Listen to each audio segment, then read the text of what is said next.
মোৰ ভাগ্যত ভগৱানে লিখি দিছে তাইক। মোৰ ভাগ্যত ভগৱানে লিখি দিছে তাইক।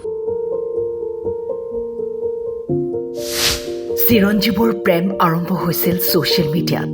আমাৰ প্ৰেম আৰম্ভ হৈছিলে ছ'চিয়েল মিডিয়াত, ফেচবুকত। হুইলচেয়াৰতে বহি চিৰঞ্জীৱে বনায় ম'ম' স্পাইৰেল পটেটো।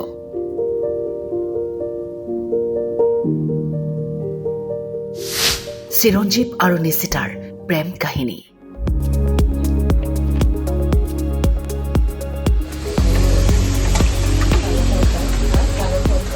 বিশেষভাৱে সক্ষম এইজন লখিমপুৰৰ চিৰঞ্জীৱ হাজং। হুইলচেয়াৰতে জীৱন কটোৱা চিৰঞ্জীৱ প্ৰেমত পৰিল নিশিতাৰ। ফেচবুকত চিনাকি হৈছিল দুয়ো। চিৰঞ্জীৱৰ কথাৰ মাজত অনুভৱ কৰিছিল নিশিতাই মৰম ভাল পোৱা। আমি প্ৰথমতে ফেচবুকত লগ পাইছিলোঁ, এনেকেই মেছেজ কৰিলোঁ, তাৰপিছত কথা পাতিলোঁ কেইদিনমান, তাৰপিছত বিয়া হৈ গুচি আহিলোঁ। আৰু এনেকেতো নাই হোৱা, অকল একবাৰেই লগ পাইছিলোঁ। তাৰপিছত তাৰ পাছত আৰু কেইদিনমান থাকি বিয়া হ'লোঁ। আৰু আপুনি মেছেঞ্জাৰ চিনাকি হতে গম পাইছিল না নাই যে তেখেতৰ কিছু অসুবিধা আছে? এনেতো শুনো, এনেকে দেখা নাই, তাৰ পাছত গম পালোঁ আৰু এনেকে বুলিকে। এই কি বুলি ভাবে? বহুত আজিকালি ছোৱালী বহুতেতো বিচাৰে যে খুব ধুনীয়া ল'ৰা এজনলৈ বিয়া হওঁ। এতিয়া ধৰক আপুনি তেখেতলৈ আহিছে, মানে কি হিচাপে এনে প্ৰেম কৰিলে যে তেখেতলৈ আপুনি আহিছে? কি বিচাৰিছে? মৰমে আৰু। তাৰপিছতে সিদ্ধান্ত ল'লে চিৰঞ্জীৱৰ লগত বিবাহপাশত আবদ্ধ হ'ব। আমাৰ প্ৰেম আৰম্ভ হৈছিলে ছ'চিয়েল মিডিয়াত, ফেচবুকত। আৰু তাৰ পৰাই মানে চিনাকি হৈ মানে এতিয়া তেনেকৈ চলি থাকি এতিয়া বিবাহপাশত আবদ্ধ হোৱা প্ৰায় 1 বছৰে হ'ল।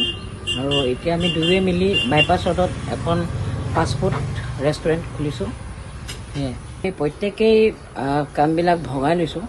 মা ইয়াতে আছে, মা হেল্প কৰে যিহেতু, আৰু মোৰ গাঁৱৰে বন্ধু, আৰু তেখেতকো আনিছোঁ, আৰু মোৰ ৱাইফ সহায় কৰে। আৰু মই নিজেও ইয়াতে বিভিন্ন ধৰণৰ খাদ্য প্ৰস্তুত কৰোঁ, যেনে স্পাইৰেল পটেটো আৰু ম'ম', বিভিন্ন ধৰণৰ তেনেকুৱা ফাষ্টফুডৰ আইটেমবোৰ মই নিজে বনাবলৈ চেষ্টা কৰোঁ। এইখনৰ কি নাম দিছে? এইখনৰ নাম চিৰঞ্জীৱ ফাষ্টফুড বুলি দিয়া হৈছে। কেনেকৈ মনলৈ আহিল এই কথাটো যে ৰেষ্টুৰেণ্ট এখন দিওঁ?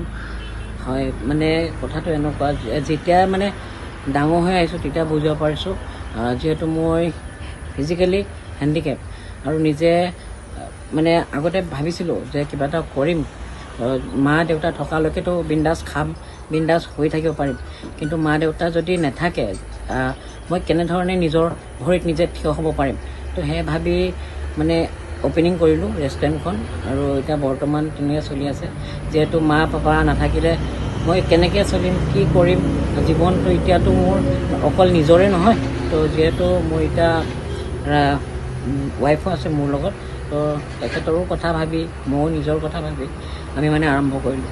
তাই বহুতখিনি হেল্প কৰে, ক'ৰবাত যাবলৈ বা সিফালৰ পৰা ইফালে এনেকৈ লৈ যোৱাত সুবিধা হয়, হেল্প কৰে। ঈশ্বৰৰ কৃপাত বৰ্তমান দুয়োৰে চলিছে সুখৰ সংসাৰ। বিশেষভাৱে সক্ষম হ'লেও আনৰ ওপৰত নিৰ্ভৰশীল হ'ব নিবিচাৰে চিৰঞ্জীৱে।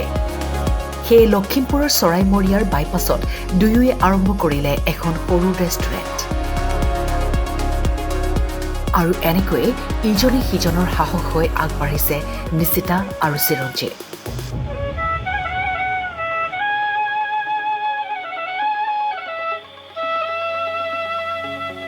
প্ৰেম বস্তুটো এনেকুৱা ভাষাৰেতো বুজাব নোৱাৰিয়ে, অনুভৱে কৰিব পাৰি। আৰু প্ৰেম মানে হৈছে বিশ্বাস। সেইটোৱে সিটোক যদি আমি বিশ্বাসে নকৰোঁ, আমি বুজিবলৈ চেষ্টাই নকৰোঁ, তেন্তে কোনো প্ৰেম সফল নহ'বই। আৰু সেয়াই বিশ্বাস থাকিব লাগে প্ৰেমত। আৰু যে অকল মানে মানুহজনীক বা মানুহজনক পাবৰ কাৰণে ভাল পাব পাৰি সেইটো নহয়, কেতিয়াবা প্ৰেমৰ বিফলতাও আহিব, সফলতাও হ'ব। তো মোৰ ভাগ্যত ভগৱানে লিখি দিছে তাইক, তো মোৰ নিজৰ হৈ গ'ল মানে এতিয়া বৰ্তমান। তো তাইক পাইছোঁ ভগৱানৰ ইচ্ছাত, মই সেই বুলি ভাবোঁ। ভাল মানে মনটো ভাল হ'লে হ'ল এনেকৈ তাৰ মানে এনেকৈ চাই অহা নাই আৰু যে তাৰ ই এনেকৈ খোজকাঢ়িব নোৱাৰে বা কিবা এনেকৈ বুলি মই একো ভাবাই নাই মানে শৰীৰৰ কথা নাই ভাবা মৰমটো থাকিলেই হ'ল এতিয়া এই ৰেষ্টুৰেণ্টখন আৰম্ভ মই যিমানখিনি পাৰোঁ এইবিলাক কৰি দিওঁ মাও হেল্প কৰে নাই নিজে ময়ো বনাই দিওঁ যোনটো পাৰোঁ নোৱাৰাটো নিজে কৰে বাৰু মাও কৰি দিয়ে আধা আধি গ্ৰাহকৰ বিভিন্ন পচন্দৰ খাদ্য যোগান ধৰিছে দুয়ো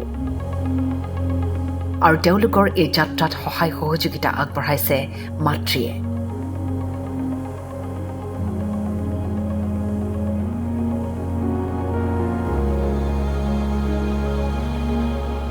লখিমপুৰৰ পৰা ইঞ্জামামুল হকৰ ৰিপৰ্ট টাইম 8